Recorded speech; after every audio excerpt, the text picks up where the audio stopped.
নমস্কার বন্ধুরা, cadet kitchen and ব্লগে তোমাদেরকে সুস্বাগতম। আশা করি তোমরা সবাই খুব ভালো আছো এবং তোমাদের ভালোবাসায় আমিও খুব ভালো আছি। আজকে আমি তোমাদের সঙ্গে আলু আর বেসন দিয়ে একটা রেসিপি শেয়ার করব। আশা করি তোমাদের ভালোই লাগবে। তার জন্য আমি দেখো এখানে আলু দুটোকে এইভাবে ডুমো করে কেটে নিয়েছি আর আলুটাকে শুকনো কাপড় দিয়ে একটু মুছে নিয়েছি। এবার আমি দেখো এখানে 2 চামচের মতো বাদাম নিয়েছি, 1 চামচ জিরে গুঁড়ো,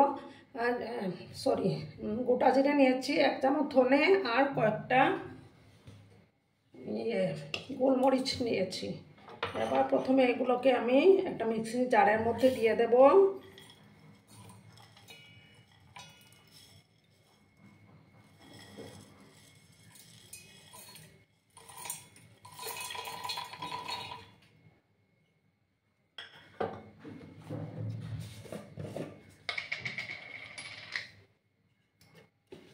আর দেখো এখন আবার 2 চামচ বেসন দিয়ে দিলাম।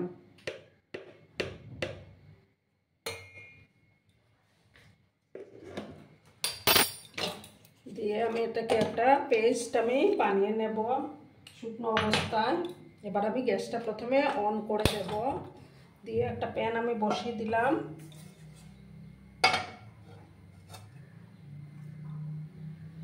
প্যানটাকে ভালো করে গরম করে নেই।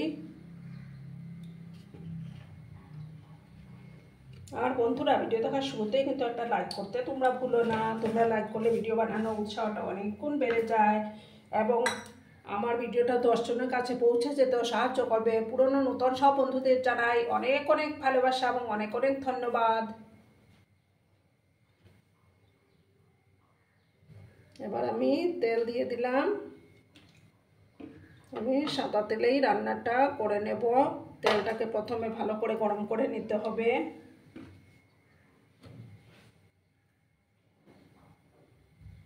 দেখো বন্ধুরা, তেলটা গরম হয়ে গেছে। এবার আমি দেখো কিছুটা কালো সর্ষে দিয়ে দিলাম।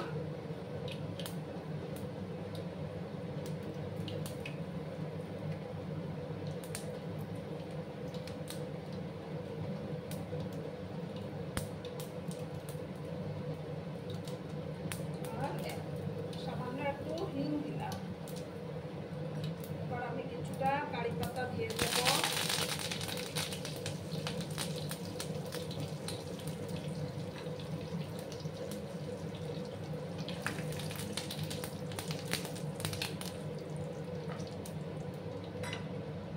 গ্যাসের আঁচটা কিন্তু কমানোই আছে। এবার আমি আলুগুলো দিয়ে দেব।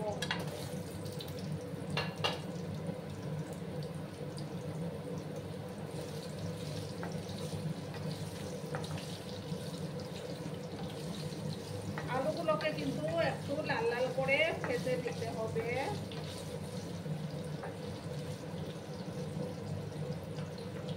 তোমরা যে পরিমাণে বানাবে সেই অনুপাতে আলুটা নেবে। আমি 2টো আলু দিয়ে আর সামান্য একটু লবণ ছিটিয়ে দিলাম।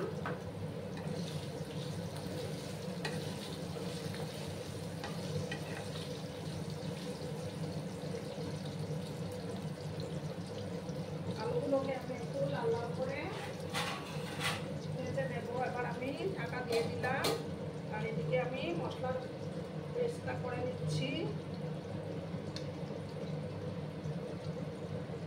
বন্ধুরা, এবার আমি ঢাকাটা সরিয়ে দিলাম আর এদিকে দেখো আমি যে মশলাটা গ্রাইন্ড করাও হয়ে গেছে। এবার আমি এটার মধ্যে আলুটার মধ্যে হলুদের গুঁড়ো অ্যাড করে দিচ্ছি।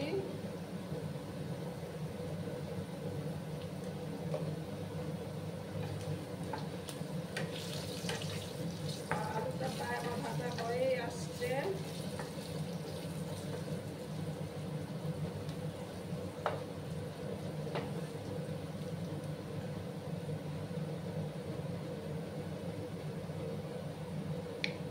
রান্নাটাতে কিন্তু জলের ব্যবহার হবে না।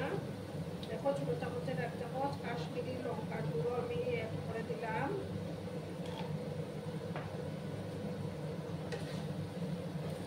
এই রেসিপি কিন্তু ভাত, রুটি, পরোটা সবকিছুর সাথেই ভালো যায়। এবার আমি যে মশলাটা করেছি বেসন, বাদাম, গোলমরিচ, সেই মশলার পেস্টটা এবার আমি দিয়ে দেব।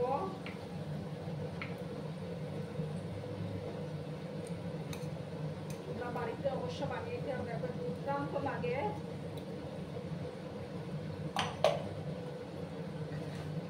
এবার ভালো করে আমি গ্যাসের আঁচটা কিন্তু কমানোই আছে, সমস্ত কিছু ভালো করে মিক্স করে নিচ্ছি। 2-3 মিনিটের মতো এটাকে ভালো করে আমি কষিয়ে নেব।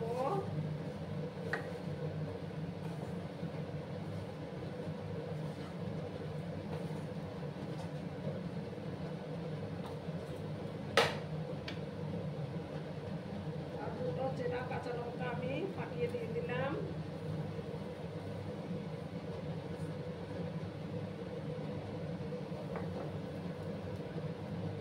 এবার আমি লবণটা পরিমাণ মতো দিয়ে দেব।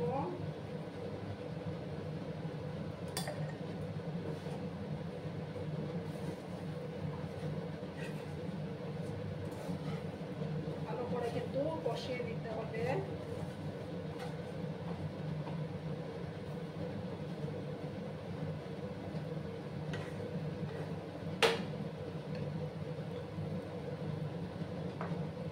আরো আমি 2-3 মিনিট এটাকে ঢাকা দিয়ে রাখলাম।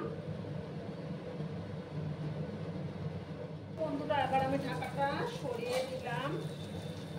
ঢাকা দিয়ে দিয়েই কিন্তু রান্নাটা করে নিয়েছি। এখন কত সুন্দর কালার এসছে, রান্নাটা প্রায় রেডি। এই যে দেখো আলুগুলো খুব সুন্দর সেদ্ধ হয়ে গেছে। এবার আমি কিছুটা কসুরি মেথি দিয়ে দেবো।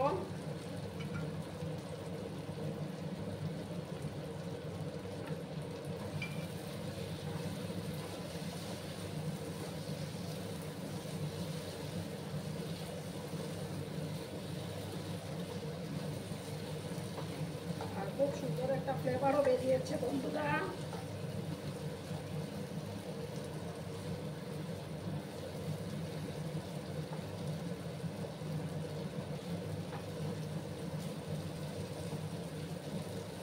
এবার আমি গ্যাসটা অফ করে দিচ্ছি। অফ করে তারপর আমি সার্ভ করে দেব। দেখো বন্ধুরা আমি সার্ভ করে দিয়েছি, কেমন হয়েছে অবশ্যই কমেন্ট করে বলো। কিন্তু তোমরা তোমাদের এই সুন্দর সুন্দর কমেন্টগুলো পড়তে আমার না দারুণ লাগে। আর এতক্ষণ ধরে আমার ভিডিওটার সাথেও পাশে থেকে আমাকে এতটা ভালোবাসা দেওয়ার জন্য তোমাদেরকে আবারও জানাই অনেক অনেক ভালোবাসা এবং অনেক অনেক ধন্যবাদ। ততক্ষণে তোমরা সবাই খুব ভালো থেকো, সুস্থ থেকো, আনন্দে থেকো। আর আমার ভিডিওটার কোনো অংশেও যদি তোমাদের একটুও ভালো লাগে তাহলে অবশ্যই তোমাদের প্রিয়জনদের মাঝে শেয়ার করে দেওয়ার অনুরোধ রইল। ততক্ষণে ভালো থেকো, ধন্যবাদ।